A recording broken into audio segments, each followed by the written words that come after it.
നമസ്കാരം. ഇന്നത്തെ വീഡിയോയിൽ ഞാൻ പറയാൻ പോകുന്ന ഒരു കാര്യം നമ്മുടെ ഇന്ത്യയുടെ സാമ്പത്തിക തകർച്ചയുടെ ഒരു സൂചകത്തെക്കുറിച്ചിട്ടുള്ളതാണ്. അത് മറ്റൊന്നുമല്ല, നിങ്ങൾ ഈ കാണുന്ന കാര്യം തന്നെയാണ്. $ഡോളറിനെതിരായിട്ട് ഇന്ത്യൻ രൂപയുടെ നിലവാര തകർച്ച. നിങ്ങൾ ഈ കാണുന്ന കാര്യം ഇന്ന് രാവിലെ എനിക്ക് കിട്ടിയ ഡാറ്റയാണ്. ഞാൻ ഇൻ്റർനെറ്റിൽ സെർച്ച് ചെയ്തപ്പോൾ ഇന്ന് രാവിലെ എനിക്ക് കിട്ടിയ ഡാറ്റയാണ്. അതായത് $1 is equal to 90.98 Indian rupee. അതായത് ഉദ്ദേശം 91 ഇന്ത്യൻ രൂപ.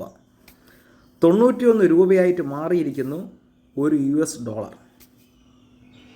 അപ്പോൾ ഇത് എങ്ങനെയെങ്കിലും ഒരു 90-ന് താഴെ പിടിച്ചു നിർത്തുവാൻ നമ്മുടെ റിസർവ് ബാങ്കും മറ്റുള്ള ധനകാര്യ സ്ഥാപനങ്ങളും എല്ലാം പഠിച്ച പണി 18 ശ്രമിച്ചതാണ്. ഇവിടെ കിടന്ന സ്വർണ്ണമെടുത്ത് വിറ്റും അതുപോലെ തന്നെ മറ്റുള്ള കാര്യങ്ങളൊക്കെ പലതും വിറ്റും പണയം വെച്ചുമൊക്കെ വളരെയേറെ ശ്രമിച്ചു നോക്കിയതാണ്. പക്ഷേ സാധിച്ചില്ല. വീണ്ടും ഡോളർ കുതിച്ചുകൊണ്ട് 91-നടുത്ത് നിൽക്കുകയാണ്. ഇതിപ്പോൾ കുറേ ദിവസം കൊണ്ട് ഇങ്ങനെ തന്നെയാണ്, 90-ൻ്റെ മുകളിൽ തന്നെയാണ് കുറേ ദിവസം കൊണ്ട് നിൽക്കുന്നത്. അപ്പോൾ അതുകൊണ്ടാണ് ഒരു ആശങ്ക. ഇതെങ്ങാനും 92-ന് മേലായിപ്പോയാൽ കുറച്ചുകൂടെ ഒരു സാമ്പത്തിക തകർച്ച അത് സൂചിപ്പിക്കുന്നു. തീർച്ചയായിട്ടും വിദേശ നിക്ഷേപങ്ങൾ നമ്മുടെ രാജ്യത്ത് നിന്ന് നഷ്ടപ്പെടും. അതുമാത്രമല്ല, ഇന്ത്യയുടെ വാണിജ്യസ്ഥിതിയെ അത് പ്രതികൂലമായി ബാധിക്കും. ഇന്ത്യയുടെ സാമ്പത്തിക രംഗം വളരെയേറെ ദുർബലമാകുന്നതിൻ്റെ സൂചനയാണ്. അത് കാരണം പ്രതിശീർഷ വരുമാനങ്ങൾക്ക് കുറവുണ്ടാകാം. അത് കൂടുതലും ബാധിക്കുന്നത് ഇവിടുത്തെ സാധാരണക്കാരെയും അതുപോലെ തന്നെ ദാരിദ്ര്യമുള്ളവരെയുമായിരിക്കും. അപ്പോൾ ഇതാണ് ഇപ്പോഴത്തെ ഭാരതത്തിൻ്റെ സാമ്പത്തിക അവസ്ഥ.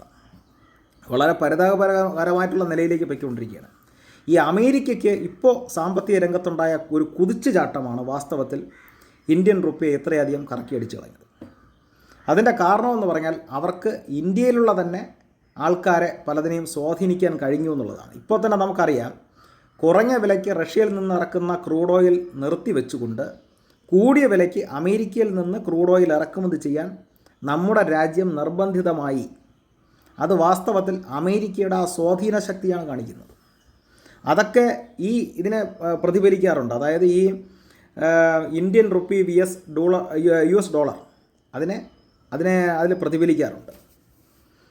അപ്പോൾ ഇനിയുള്ള കാലഘട്ടങ്ങളെന്ന് പറയുന്നത് സാമ്പത്തിക തകർച്ചയുടെയും പട്ടിണിയുടേതുമായിട്ട് മാറാതിരിക്കുവാൻ നമുക്കെല്ലാം നമ്മുടെ രാജ്യത്തിന് വേണ്ടി പ്രാർത്ഥിക്കാം. നമ്മുടെ സാമ്പത്തിക സ്ഥിതി മെച്ചപ്പെടുന്നതിന് വേണ്ടി നമുക്ക് പ്രാർത്ഥിക്കാം, അധ്വാനിക്കാം, ഒത്തൊരുമിച്ച് പ്രവർത്തിക്കാം. നമസ്കാരം.